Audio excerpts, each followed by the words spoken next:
Sorry अब S L S T से सबसे पहला जो ड्रामा, सबसे पहले क्या है हम लोग का ड्रामा है। ड्रामा में सबसे पहले ड्रामा है the stoop of the conquer. The stoop of the conquer, इसमें क्या है क्या नहीं है इसका तो समझिए बहुत जल्दी डिटेल से। द स्टूप ऑफ द कॉन्क्यू लिखा गया है ओलिवर गोल्डमाइल के द्वारा। यह स्टूप ऑफ कॉन्क्यू, अच्छा, द स्टूप ऑफ कॉन्क्यूर, ये जो है वॉलीबॉल वेल के द्वारा लिखा गया है। ये लिखा गया था 1773 में। यह एक फैमिली की कहानी है जिस फैमिली में एक हेड क्लास फैमिली है, mrs head class and mister head class. तो head class mrs head class and mrs head class, ये दोनों की कहानी है। इसका 2 बेटा और बेटी है, टॉनी लम एक टोनी है, एक कैटी है। टोनी लम्फिन लम्फिन क्यों है? क्योंकि मिसेस हेडक्लस की पहले हस्बैंड की लड़का है टोनी। ये बहुत ही बदतमीज लड़का है। कैट जो है, कैट हेडक्लस जो है वो कौन है? वो मिस्टर एंड मिसेस हेडक्लस की बेटी है। बहुत साधारण रहती है ये घर में। उसके पिताजी के अनुसार चल रही, पिताजी बहुत पुराने ज़माने के आदमी है। घर भी एक पुराने ज़माने की तरह ही है। इसका घर बहुत ही पुराना ज़माना है। इसका वाइफ कहते हैं कि चलिए हम लोग लंदन चल जाते हैं, वहाँ जगह से रहेंगे। ये सब बोलते नहीं, हम ये रहेंगे। इसी में वो लोग गुजारा करता है।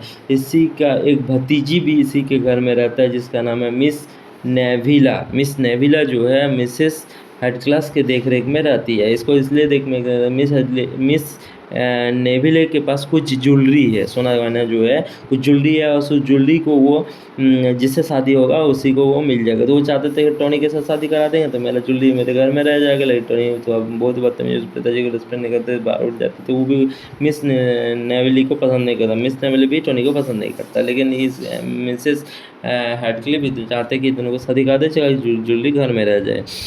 उसके बाद टोनी जो है बहुत शराबी है। उसके बाद जो टोनी बहुत शराबी है, वो बार में चल जाता है। अब क्या होता है, मिस्टर हेडक्लिफ का जो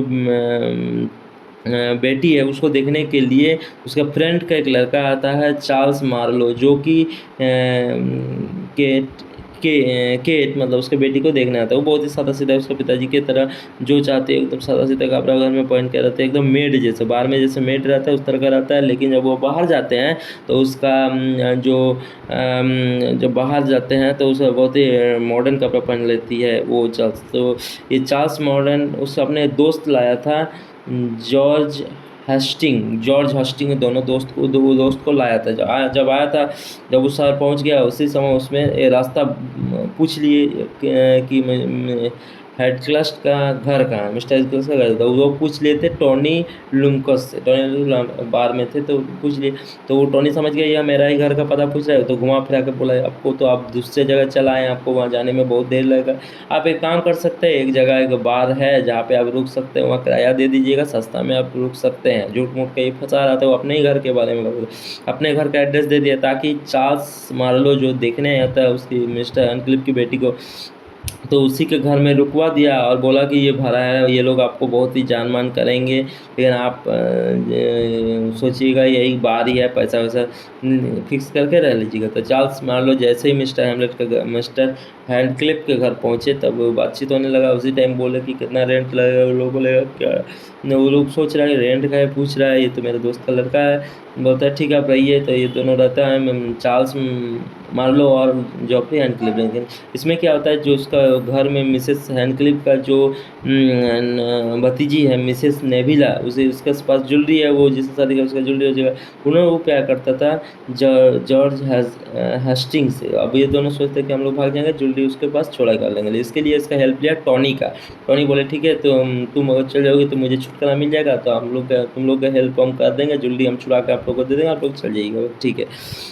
तो इस बार क्या होता है, जैसे ये लोग भागने का प्लान करते हैं उसी टाइम क्या करते हैं, ये जो ज्वेलरी है इसको जैसे ही ज्वेलरी चुरा के मिस नेविलिया जो भतीजी है उसको देते हैं, तो वो जो भतीजी है वो जो है भतीजी जॉर्ज हेस्टिंग को क्या करता है कि जॉर्ज हेस्टिंग को देते, जॉर्ज हेस्टिंग जो है वो अपना फ्रेंड चार्ल्स मार्लो को रखने दे देते थे जूलरी। अब चार्ल्स मार्लो सोचते हैं इसके घर आए हैं, तो अब इसके घर जब आए हैं तो रखने के लिए हम इस सेव के लिए मिस हैंडक्लेस्ट को दे देते हैं, तो उसको दे दी, यानी मिस हैंडक्लेस्ट के पास ज्वेलरी टोनी चुराया, उसके बाद ये मिस नेवी को दे दिया ताकि उस बॉयफ्रेंड से भाग जाए, और लेकिन उसका बॉयफ्रेंड उसको दे दिया उसका दोस्त को चार्ल्स सेफ रखने के लिए, फिर उसी घुमा फिरा के मिस हैंडक्लिप का जो ज्वेलरी है घुमा फिरा के उसी के पास आ गया। तो उसके बाद जो होता है ये कहानी हो गया। तब जैसे ये लोग भाग नहीं पाया, जैसे भागने का प्लान करते, जैसे ज्वेलरी उसके पास चला गया, लोग पकड़ा गया, भाग नहीं पाया। अब ये क्या कहता है, ये जो मिस्टर हैंड क्लास की जो फ्रेंड है वो आता है, वो कहता है, उसको कहता है कि आपका बेटा बहुत ही बदतमीज है, हमेशा पैसा की बात करता है, और वो सोचा जो उसका बेटी है कैट, वो सोचा कि बाहर का कोई काम करती है वैसे ड्रेस पहन के रहती है। और इसका एक खराबी है क्या है, चार्ल्स मान लो जो उसका दोस्त का बेटा है वो बहुत सुंदर लड़की देखती है तो हकलाता है, और जो नॉर्मल देखती है तो ठीक से बात करता है, तो इससे ठीक से बात कर रहा था। लेकिन ये कैट जो कि मिस्टर एंड मिसेस हैंडक्लिफ की बेटी है, वो सोचती है कि इसमें कुछ गड़बड़ है, हम थोड़ा सुधार लेंगे इसको। तो चार्ल्स अंकल ने इसको चार्ल्स जो थे तो उसको बोले कि आपका है क्या, तो उसका पिताजी है, तो पिताजी भी उसका घर आए, तो वो बताए कि ऐसा ऐसा बात है कि ये मेरा बेटा है और आपका बेटा बहुत बदतमीज है, आप घुमा फिरा के ये बाहर समझ के यहाँ रुका दिए थे, लेकिन ये बाहर नहीं है, ये मेरा घर है, जिसके लड़की को देखने आता है उसी के घर में आप रह रहे थे, आप उसके नौकर जैसे बिहेव नहीं कीजिएगा। तब वो समझ में आया उसको, चार्ल्स मार्लो को। लेकिन अब क्या करता है चार्ल्स, तब इसमें सब कोई जान गया, तब हैप्पी एंडिंग हो गया। जो केट है, केट को देखने आया था कौन, चार्ल्स मार्लो, ये दोनों से शादी हो जाता है। जो नेविला है उन्होंने क्या करता है, जिसका उसका बॉयफ्रेंड है हास्टिंग, जॉर्ज हास्टिंग जो मार्लो के साथ है, वो दोनों भी शादी कर लेता है। बस कहानी का हैप्पी एंड हो जाता है, पहला वाला नॉवेल कंप्लीट होता है यही।